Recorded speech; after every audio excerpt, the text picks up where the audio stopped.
Welcome to Marvel Vision, a podcast about Marvel, the MCU, and right now, what if? What if I was Alex? I am. What Are if you, I though? wasn't? What if I wasn't Justin? Ooh, a twist. Thought about that? Yeah. Who are you, Pete? What if I'm Pete thinking didn't about know it. what part of the show we were doing? What if Pete didn't know his own name? No idea. This is our belated wrap-up episode for What If Season 3. This came out during the holidays over the course of... Which holidays? The Easter through Valentine's Day. Oh, that's sweet that spot order. there.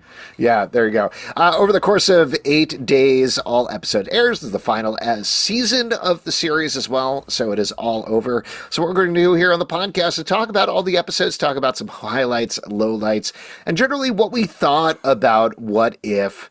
As experiment is not a good word because it ran on for 3 seasons, but... First out of the gate, really, for Marvel animation that we've now seen pan out into X-Men 97, at least the first season of that, as well as the currently streaming Your Friendly Neighborhood Spider-Man. So I know we've, in general, been back and forth about the show to the point that Pete just generally doesn't like the concept of what if at all. Well, he doesn't like Justin, even the... He was going to say, Pete doesn't like the notion of what if. It's not even like the show. He's like, don't give me a question mark. Why question it? You know what I mean?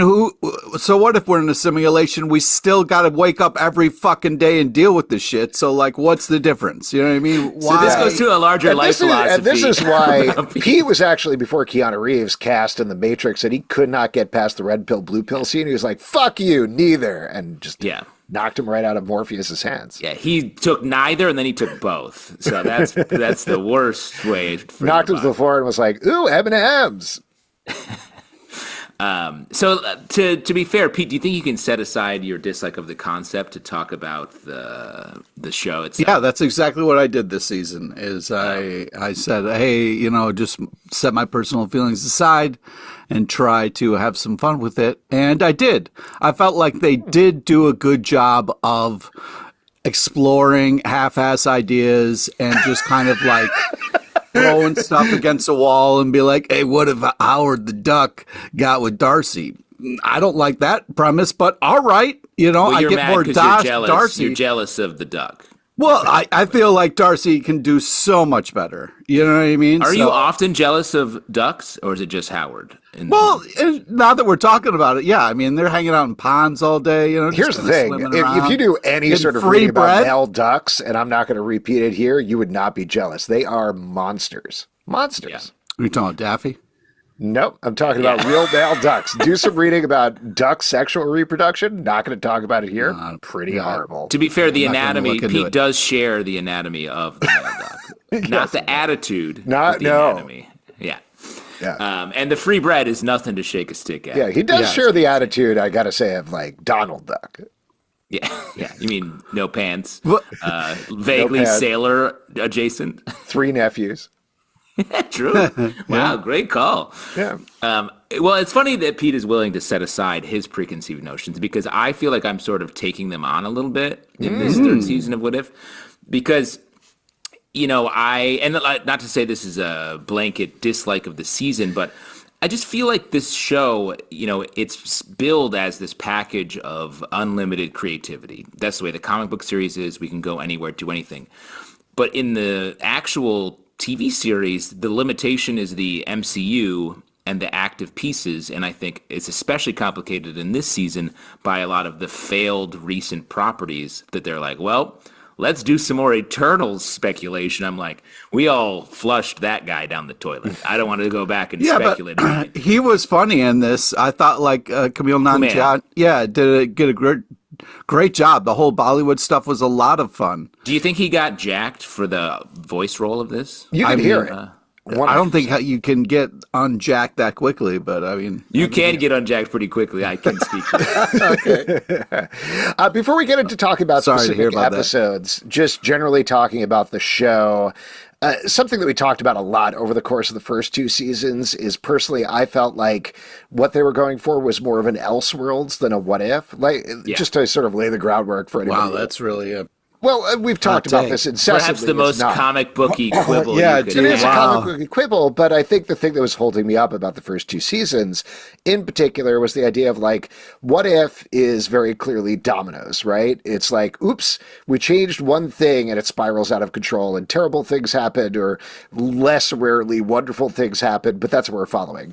Versus Elseworlds is like, it is also asking the what if question, but it's like, what if Batman was a vampire? What do you think? Which is not like one domino. It's a big tweak. It's a turn of the dial. And that's what they've been going for here is this multiverse show.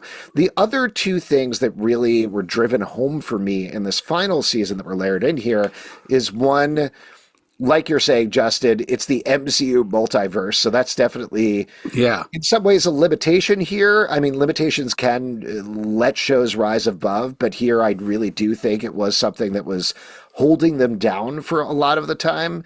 And then the second thing was the continuity that they wanted to lay into it is something that just like, I don't know, in my mind, often, as much as I like Captain Carter as a character, brought it to a grinding halt. Like, it got it so far afield from it got it so far afield from any sort of Elseworlds, what if, whatever concept. Are you Instead, talking shit about Peggy Carter right now, bro? I'm absolutely not. And if you listened to me, you would have heard that. I'm trying to listen, but you're saying crazy shit. The thing is that, like, this tried to be too many different shows at the same time. It also tried to be a serious show and a comedy show. And I think they liked being, this is reading between the lines just by watching the season and not talking to them, obviously, at all. But, like, I think they liked being a plot-heavy comedy show. Yeah. And the other stuff didn't quite work as well, you know, or at least like it didn't feel like the heart was in it. And that came to bear for me in a lot of the episodes this season where things like we mentioned the what if Howard the Duck got hitched episode. I think that's the absolute best example there of that's not even a what if scenario. That's just following up on the Party Thor episode that they did previously. And it's not about, ooh, what if Howard the Duck got married? It's Howard the Duck from this one episode and Darcy from this one episode have an egg together that the rest of the universe wants it. And it's a goofy, zany comedy episode with all the forgotten villains showing up, trying to go after it, Thanos looking like a doofus. And I'm sure I know there's been a lot of like dissent online about this one. To me, this was like the most successful episode of the season. Agreed. Because it was funny, it was goofy, it wasn't connected to anything else. It wasn't trying to be what if, it wasn't trying to Elseworlds. It was just leading into the comedy. Well, and I would say on top of that, like, because I really asked myself, why did I think this one was the best? And I think it was because it had a strong character POV as opposed to just like a premise forward thing or a genre lay on. And it really just followed the fun of the idea and took it into where the episode went. So that was cool. Plus, it featured the Black Order, which, as we all know, is the original Ashen Combine. Yes, wow. Exactly. Shouts out to our currently reading Avengers heads. I mean, by contrast, this is an episode that I do think sits relatively in a similar place, but was not successful, is the What If the Red Guardian Stopped the Winter Soldier, which, like, is heavily steeped in continuity, does start with the scenario of like, I guess, what if Red Guardian was there at the same time as Winter Soldier was killing Tony Stark's parents, but it's just trying to be a buddy road comedy with two Russian people. The problem is it's not that funny, I think. Whoa, Red Guardian was hilarious in that episode, the jokes weren't good. Go fuck yourself, dude. When he's yelling the stuff as he's doing, that was hysterical. I was having a great time with Red Guardian in that episode. Sorry, I should have said, like we always say on this podcast, it was not to my taste. There we go. Jesus Christ, that fixed everything. Though I agree with you, Alex. This was not to my taste either, that episode.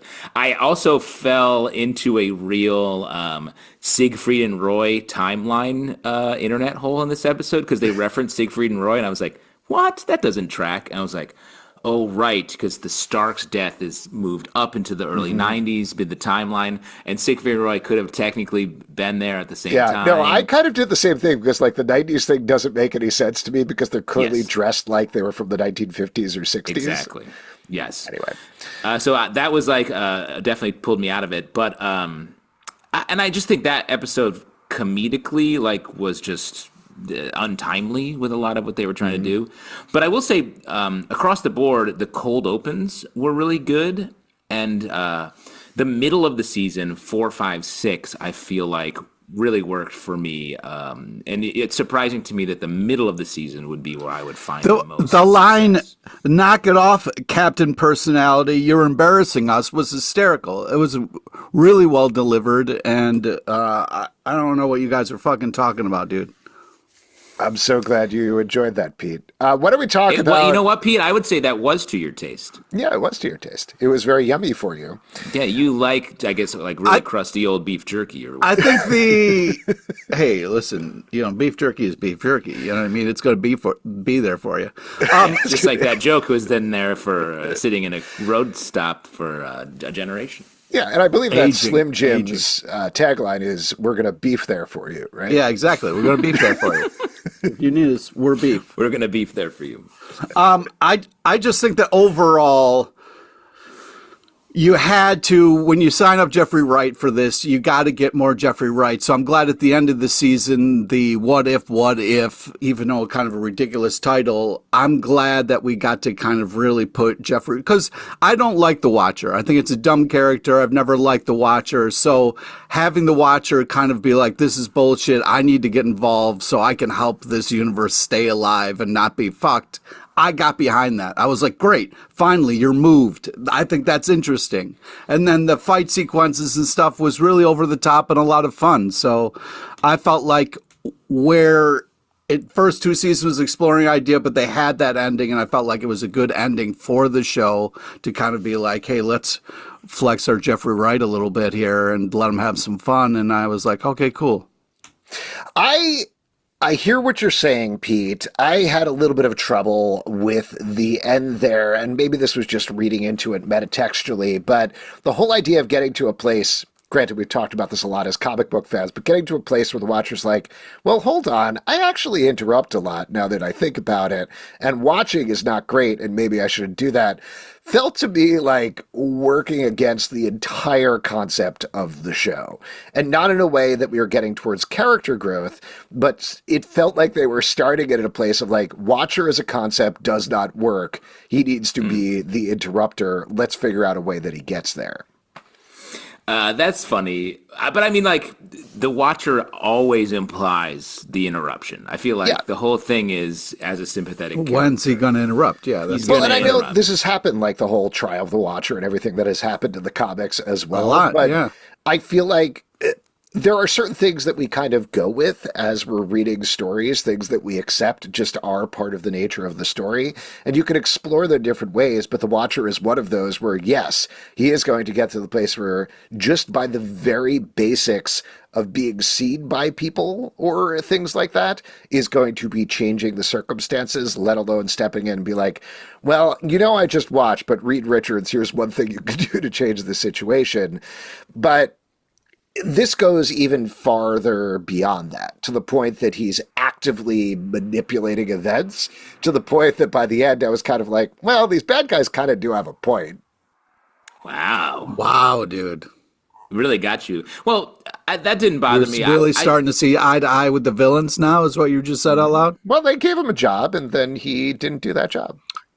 Yeah, Alex is a capitalist when it comes to watching. Yeah, I guess so. Like, how much does that pay, by the way? I don't have a job right now, so I'd love to be paid to watch. I feel like I am being paid as a watcher, except the checks haven't cleared yet. I'm mostly watching and not interceding and stuff. What about you guys? Are you interceding much? Not much. I don't have very much of an intellectual add to the stuff that I'm watching, but I would call myself the podcaster. Pete, what about you? Oh, wow. Yeah. As much as I yell at my TV, it doesn't have the effect that I would like. So you'd be more of like the old man? Bad, trying to interrupt, but no one can hear him. Well, how about we talk about, what did we think about the Storm intro here? Which yes. That definitely deviated from what my complaint was of only having current MCU stuff. Pretty big swing to have Storm show up. There. It felt like there was an episode missing, to be honest with you. Well, that I was like, this is a big swing, but they sort of were like, yeah, and of course, Storm. I was like, I'm sorry, I haven't been introduced to her. I'm an MCU person. I don't know this woman. It's really wild to have the first there, actual, beyond like the Beast cameo at the end of the Marvels, have an actual canonical showing up of an X-Men character in here out of absolutely nowhere. But my supposition about a lot of this, and this gets to what you were saying earlier about Eternals and even like Shang-Chi showing up, Kate Bishop showing up, etc., Kate Bishop. Oh, is there's a much longer lead time for making animation. I think it's usually about like a year and a half to 2 years. And my guess, this is purely a guess, I've not read anything about this, is they probably assumed a lot of these things would be more ingrained to the MCU now by the time they're releasing season 3 than they actually are. Like, I think probably by the time they were writing and working on these scripts, they're like, yeah, there's going to be Young Avengers. Yes, we're going to have Shang-Chi 2, which has been talked about forever. Eternals 2, great cliffhanger at the end there. Everybody's going to be hankering for that. We should be well on our way there. And potentially even like X-Men 97 season 2 and all of these other things. So this would not be X-Men 97 and then here's the second time that Storm shows up now with Thor's hammer. I don't know, guys. I don't think not many people are watching it being like, Storm who? We're Justin's just talking from a story perspective, from a writing perspective. Just internal to the episode, they have her show up like she's been basically on the team or in the consciousness of this show throughout. She is in our consciousness for a long time. Yeah, because you have been reading comics for a long time. If this was the first, if you've only watched MCU shows, and she shows up and it's like, well, this character seems important. You don't know anything about her. So I just thought that it was just a strange thing. And for the last episode or second to last episode of this show to introduce a character from outside of the MCU and let alone an X-Men, characters we've been waiting to see introduced into the MCU, I thought was just a surprising, strange thing. A fun what if you will. Wow.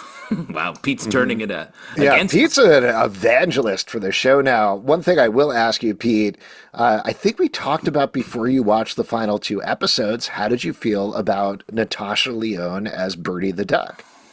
Great.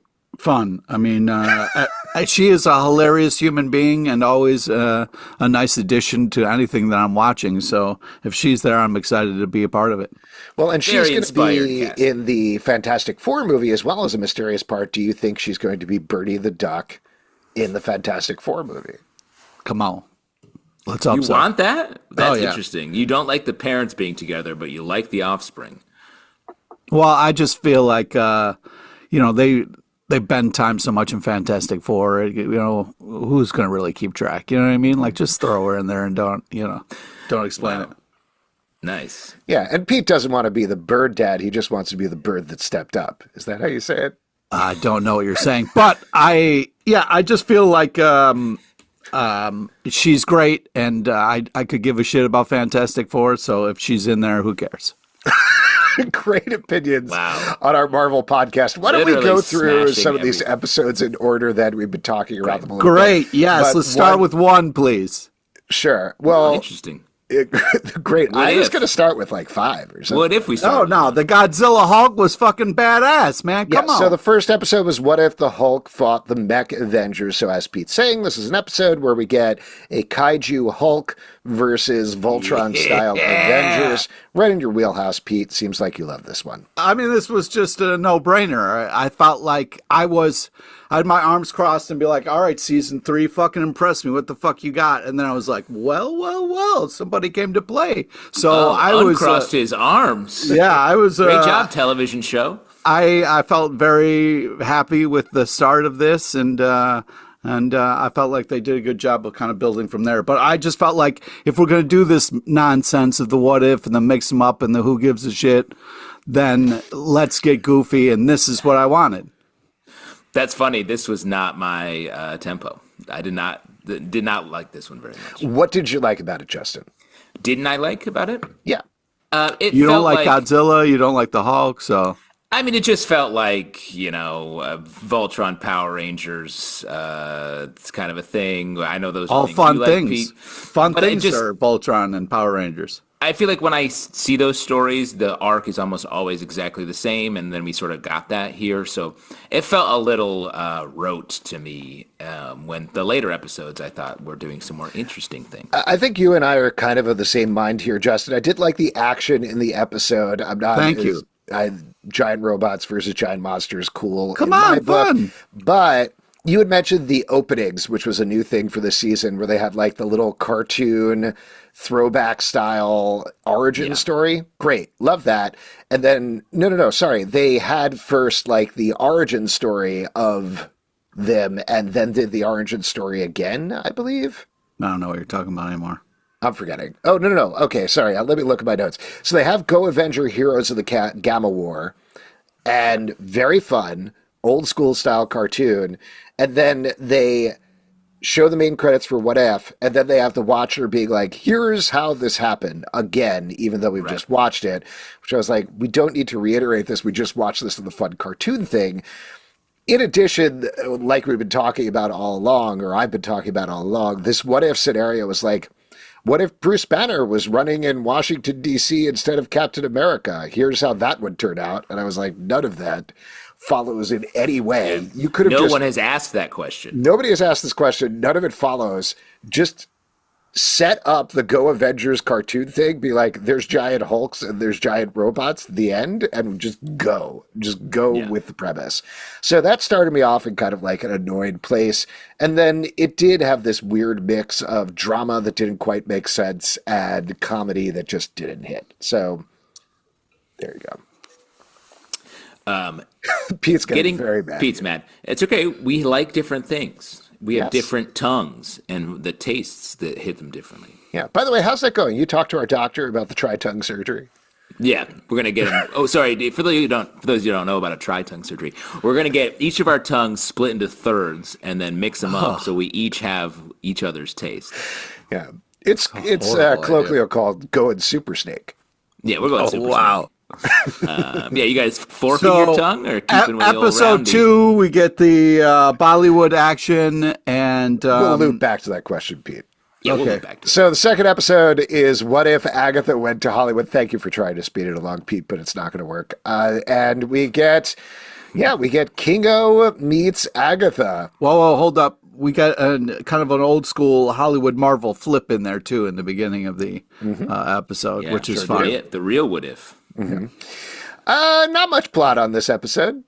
But I thought it was an interesting idea that if we're going to do this Hollywood, I thought Agatha and, Camille would be a fun duo for this. They're very kind of like, I felt like the two of them together were a nice, funny duo, chasing fame and kind of doing just stupid actory stuff. I thought that was like, I'm not trying to slap you in the face, Justin, but like they're, really kind of very pro Hollywood, very whatever, Yeah, I'm pro Hollywood. I love the retro setting for actually both of the first two episodes. I thought was really fun. Jarvis, second AD, fun. Yeah. Howard Stark is an absolute maniac. This entire episode, I was like, why is this character this way? The only thing with this one I felt like all of the dance sequences reminded me of like really garbagey anime. Like it was like such Uncanny Valley, like Polar Express duplicated dancing that I just found I did not like that. Did you like the line where he was saying that acting is the most noble profession? Yeah, I have that tattooed on right under my right nipple. Oh, right. I forgot about that. Yeah. I've shown I'm it glad. to a bunch of Yeah. It's in Webdings, so it's hard to read. Well, I just think, I don't know. I thought the casting was great, and it was like, if we're going to explore this idea, these two would be perfect for it, and I felt like they were really well used, and it was fun to see them kind of go on this adventure together. So I just felt like it was a good use of 22 minutes or whatever. I had fun. It just didn't feel like there was a lot of there for me to hold on to dramatically. But I'm okay with a goof, particularly in the middle of the season.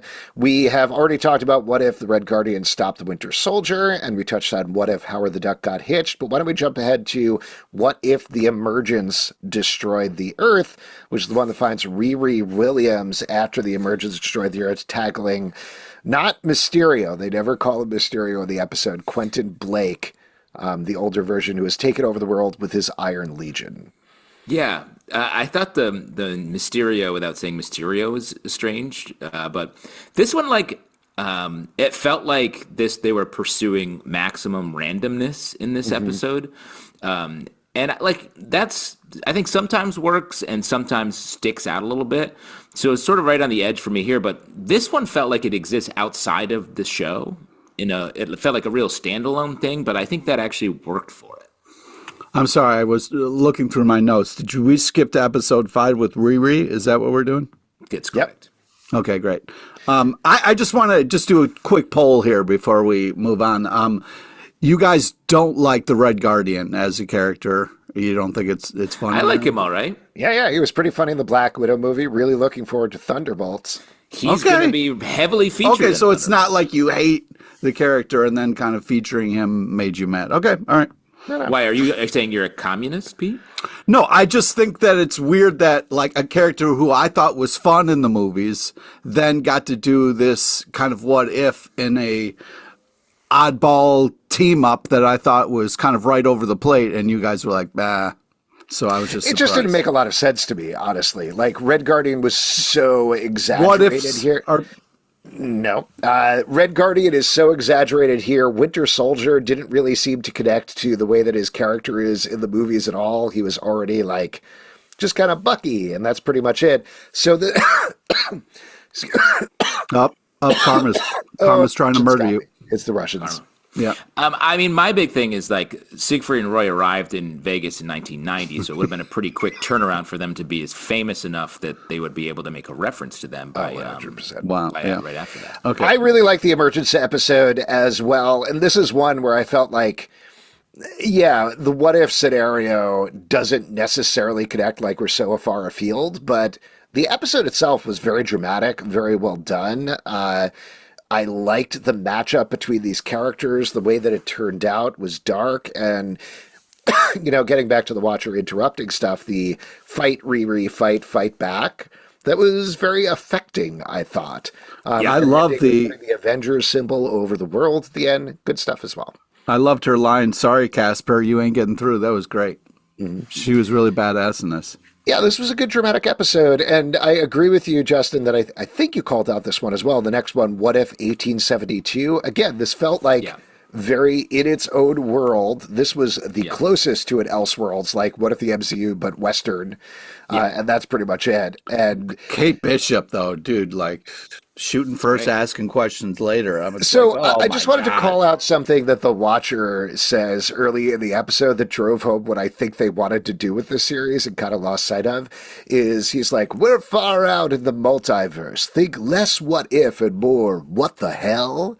And I was like, no, that's every episode, buddy. And if you just did that and leaned into that, this would have been a much... So if they called it what the hell, you would have been on board from the beginning.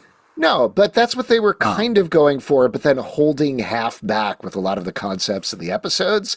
And instead, if they had just gone for like, it's the MCU characters, but they're in the Old West at the end, that is fine. And that was interesting. And we got to see interesting stuff with Kate Bishop, with Shang-Chi, and this was also the one that like kind of drove home, the schedule was off here, is the Hood being the villain, when we were supposed to see Ironheart, where the Hood is the villain in live action, like 2 years ago, I think. I'm sure they thought, you'll know who the Hood is, because having a riff on the Hood here makes no sense, because nobody, like you were saying, Justin, in the MCU stuff has met that character yet. But also the other kind of bad guy who is, using his singing clock powers there or whatever, he's great. He's been in a ton of stuff. And that's Sonny Birch, is played by Walton Goggins, the character. Yeah, the guy. Famously, we all remember was in Ant-Man and the Wasp. Yeah, yes, it's he's got a great voice, and I loved his casting in this. Mm-hmm. In one of the Ant-Man movies I could definitely tell you apart from right now. Well, there's definitely an Ant-Man in one of them. Oh and maybe even two of them. And there are three of them, technically. Right? You don't know the That's Ant-Man what I hear. movies? That's the we rumor. we watched them all. How do you not know the Ant-Man movies? I have watched them all, and I know about him, and I know some of the stuff that happens, but those movies have definitely combined in my brain. And I would dare you to tell me some things that happened in each of them separately, Pete. Okay, I mean, how much time we got? Not that much time. I could break them down. No, that's okay. Justin, what did you think? You like this episode? Yeah, I thought this was good. I was said they do genre pretty well when it can stand alone. Lots of like Thunderboltsy set up here. I thought, did we get some Iron Fist referencing in here? Which I was like, Oh, yeah. bold choice. Yeah, the character, oh gosh, Jun Fan, I think is the name of the character. The kid is an Iron Fist in the comics. I think it's by Dwayne Straczynski, not Matt Fraction. Yeah, And he is a Iron Fist in the Old West who shows up for a couple of issues. Now, do you think, what was that about? Is that looking back to the much maligned Netflix show, or is this perhaps something we're going to see more of going forward? I think if they had more seasons of What If, we would have seen more of this. As is, there is apparently an Iron Fist in Eyes of Wakanda, but I'm guessing it's probably going to be a different Iron Fist. I think this is more like, yeah, we can use these properties again, so let's mix them in. And not to sound like a broken record here, but I wish they had done more of that with this What If show as a whole. Yeah, agreed. We kind of already talked about the last two episodes, What If the Watcher Disappeared and What If, and both of those are meeting this team that includes Captain Carter, Storm, Birdie the Duck, and Cohorty, who we get to see again, all teaming up in their multiverse ship. And then the last episode is them fighting this Council of Watchers and ultimately setting out the new status quo where Captain Carter is quote-unquote dead, though maybe it's still alive somewhere in the multiverse. And the team is now all Watchers themselves standing in the multiversal corridor. I mean, there's no greater win for your heroes than to become a Watcher who doesn't do anything, right? Ouch, man. Yeah, I mean, I was pretty sad about Peggy dying, but I was also very happy to see her. She's a great character, and I would wish she would get more appearances and stuff because she is a delight. People go hard for her. She's in the comics now. The as she TVA should. series, main character, right? So, like... More Peggy. It weirded me out a little bit that, and maybe this wasn't the intention, but that we got that moment where he was like, no, I'm no longer the Watcher, I'm Uatu. And I was like, oh, weren't you Uatu the entire time? No, he was a Watcher before. I Yeah, know. but have you ever, like, met a mailman? Like, you're all the time, you're like, oh, you're my mailman. Yeah, mailman. Then eventually He's you're like, no, I'm Dave. Yeah, exactly. I'm retired from the mail. Yeah, My call me UPS guy Dave. did that to me the other day. It's like, real quick, what's my name? And you're like, oh, No. He 100% did, and I like straight up almost You deserve heart attack panicked. you deserve Hey, it. do you have the same UPS guy all the time? Yeah, he's super nice. I love him. He's a great guy. Oh yeah, you love him, and you don't No, even but know it's his one name. of those things like I didn't ask him his name initially, and now he's friendly every time. I can't be like, by the way, what's your name? Yeah. Well, Pete, what are you kissing your UPS guy on the mouth? What's happening? Yeah, Why are dude. you Invite that him in for intimate? drinks. We hang out. We go riding on the truck, dude. It's a fucking great time, bro. Yeah, Pete I love the doesn't idea even have that- a mailbox. He just sort of stands there with his snake tongue out, waiting for them to turn it down like the red flag. I love the idea that all of the people that come by just come in and hang out. Like you have a ton of civil servants just like rolling through, Chilling, yeah. bringing a sixer to chill with Pete. Hey man, the comptroller's here. It's me, Ronald. So, I don't know. There was that, then followed by the moment of Uatu and the other Watcher hanging out on the moon looking at the Earth, which might have just been a visual reference, but those two things fun. compounded to being like, was this what we were working towards? I kind of felt like we were in our own MCU Watcher thing, rather than this is an origin story of the Watcher you know from the comics, which doesn't feel necessary to me. I thought it was nice, man. I thought it was a touching moment between two people, you know. What did you think about the flashes at the end where the Watcher's like, there's a million different possibilities you never get to see?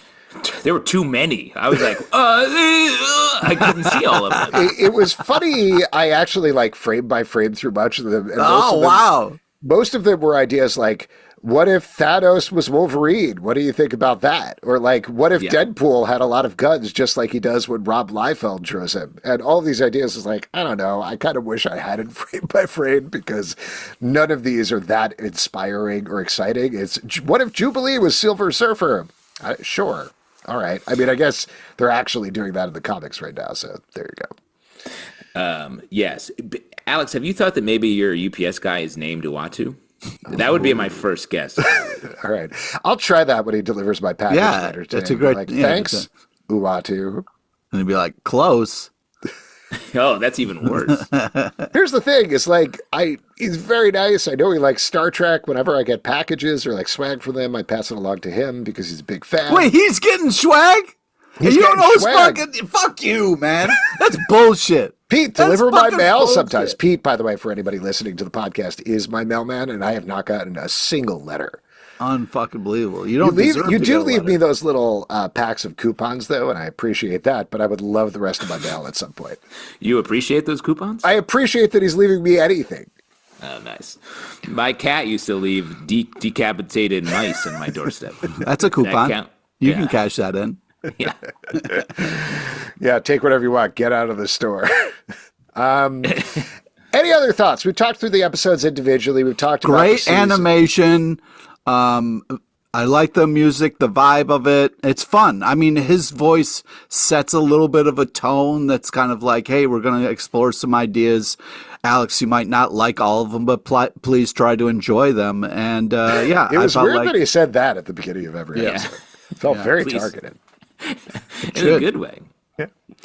What did you think, Justin? What's your big take on What If? I mean, I've always loved the idea of what if. It feels like it's where, in comics anyway, the creativity gets to sort of lead and cut loose. And, we got enough of that here that I would like to see more of this. And I like the team at the end of this season. I would want them to not be watchers, but otherwise fun group. So yeah, I'd say bring it back. I think given that they were trying stuff and really taking bigger swings this season, I was more on board for, and by the way, to be clear to everybody, the show was canceled, so it's done. But that doesn't mean, like you're saying, Justin, they can't bring it back for a one-off special in the future or something like that. But like, yeah, I holiday want special. I want them to just have a clear sense of what they want the show to be. Do they want it to be an ongoing serialized show focusing on Peggy Carter and friends or the fallout there? Regardless, is it a comedy show? Is it a drama show? And Is it also use the animation flip in the beginning to show comics of what we're about to see. You know what I mean? So if it's got It's the my time Hulk, to you talk, put- and I, Pete. But as I was about to say, I would love it if they put the comics in the flip at the beginning. That is an original idea that I've had, and I feel very strongly about it. Wow. And I think Wow. that note wraps up all of my feelings about What If. No, I think just like, I don't know, it never met the expectations I think we had for it when they announced it back in 2018, 2019, something wow. like that. And that's a bit of a bummer, but Right. there have been some highs as well as the lows throughout the series. Well, and I think when the premise was introduced, it felt like it was a way to really go anywhere outside of the MCU. And I think when we realized that the series was just going to be basically remixing characters and being like, what if they met a couple minutes earlier? I think that was the original sin of the series. Well, but I I do thi- think once that was known, I think they were able to find some fun stuff, like you're saying. I think realistically it came down to like, listen, we've got all these amazing actors signed up for these crazy contracts. We got to get them in more properties. Let's just kind of fuck around with some what ifs and see if we can have some fun with some amazing, character actors and voice actors. I mean, it's weird not to get into the meta story of this show, but this was announced when they were getting ready to hit Disney Plus hard and launch that hard, Yeah. right when it was coming out at the same time as HBO Max and Apple TV Plus and everything else. And here we are 5-6 years later, something like that, when like there's a lot of questions about the future of the MCU. There's a lot of questions about the future of streaming. So it's really bridged that gap there in an interesting way from like, yeah, man, let's spend $2 billion on an animated What If show because, like Pete's saying, we can get not Scarlett Johansson and Chris Evans, but Tom Hiddleston is available for whatever. Versus now when they're being... What you got against Tom, bro? Come on. I'm just saying he's more available. That's all. He I does a love lot his of- availability. Yeah, he's hysterical. If he Every wants time to I do see this him, it's podcast, great. we are open. We are open to that idea. We'll talk to his people and Alex see if we hates can funny negotiate. people.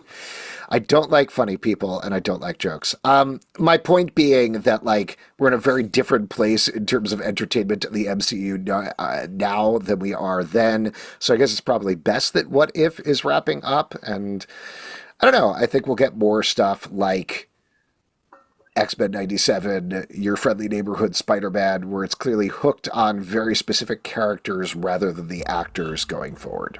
Yeah, I think that's true. And that is it. If you'd like to support this podcast and all the podcasts we do, patreon.com/Comic Book Club. Also, we do a live show every Tuesday night at 7 p.m. to Facebook and YouTube. Come hang out. We would love to chat with you about What If. Apple, Spotify, Android, or the app of your choice to subscribe, listen, and follow the show.